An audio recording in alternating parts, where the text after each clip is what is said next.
Good day, we are the group of Group A. Today, we will be discussing about telescope. The objectives of this video is to know the different types of lenses, the lenses used in refracting lenses, and lastly, know more about telescopes. But first, let us know what are lenses. Lens is a transmissive optical device that focuses or disperses light beams by means of refraction. A lens is a transparent substance of glass or plastic bound by two surfaces, whose at least one surface is curved. Now, let us know the type of lenses. Concave and convex lenses. A concave lens is flat in the middle and thicker at the edges, while convex lenses are thick in the middle and thinner at the edges. Biconvex lens. Both surfaces are convex. Plano-convex. One surface is convex and the other is a plane. Convex meniscus. One surface is convex and the other is concave. Biconcave lens. Both surfaces are concave, plano-concave. One surface is concave and the other is a plane. Converging meniscus. One surface is concave and the other is convex. Now, what is a telescope?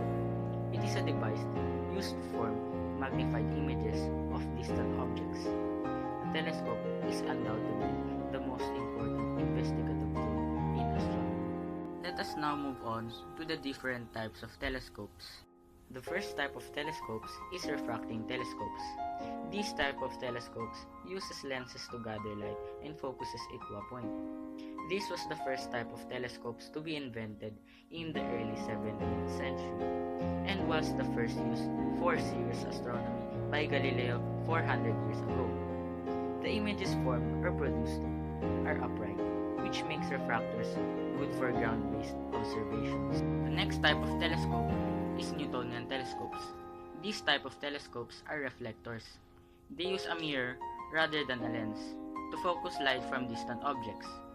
They use a curved mirror to focus light onto a second flat mirror, from which the light is directed to an eyepiece. The last type of telescope is Schmidt-Cassegrain telescopes or SCT. They have the advantage that they are convenient because they are much smaller than other types of telescopes because they use a series of mirrors to fold the light path. To bring our magnifying glass and our eye closer, not enough. We can bring it all the way till here, such that this new object lies right on the principal focus of our magnifying glass, and now after refraction, the rays of light become parallel to each other because the object is kept right at the principal focus. These parallel rays are now incident on our eyes, and our eyes can easily focus them on the retina. And look at the angles obtained by this new object. So we'll just have to draw a reference line from the top of this new object all the way to our optic center. We are assuming that the optic center of both the lenses are pretty much the same, so we're going to assume this is the optic center. And if we draw that, notice this is now the new angle that is formed right at our eye, and as a result a huge image will be produced in our eye, and that's how this moon now will look very, very big to us. We'll talk more about this ray diagram, its magnification, a little bit later. Now let us proceed with what type of lens is used in the telescope, but we are more focusing on the refracting lenses. The earliest telescopes, as well as many amateur telescopes today, use lenses to gather more light than the human eye could collect on its own. They focus the light and make distant objects appear brighter, cleaner, and magnified. This type of telescope is called a refracting telescope. Most refracting telescopes use two main lenses. The largest lens is called the objective lens, and the smaller lens used for viewing is called the eyepiece lens. The creation of telescopes created a big impact in terms of the astronomical technologies.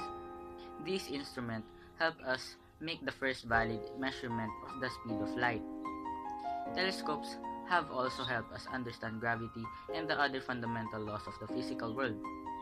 Telescopes have also helped us understand the light that radiates from the sun and other stars.